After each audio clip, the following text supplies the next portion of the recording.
Okay guys, got this one out. That's the original halogen. It's over here. It was real easy to get out. Down in here. Make sure you get the outside one because I was going for the inside one. And I was told about that. First timer here. But it's hooked in. It's hooked down here.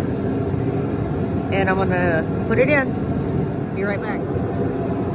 Okay, I got the cap back on. It gave me some problem. I don't know what it was hung up on, but it eventually went in. So one side down and the tricky side to go. Okay, I just used one of my little tooly thingies.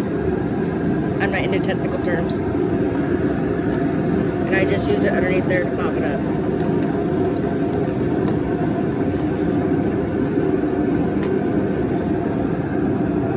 Now next.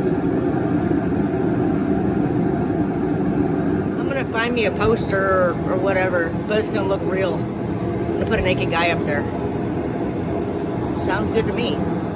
Okay, we got this side to where we can go ahead and push it down and remove it. I don't know if you guys can even see it. Got the cap off. Woo! Take it off. Okay. Okay, they're all hooked up. In agreement with everybody else, this side sucked. But good to go.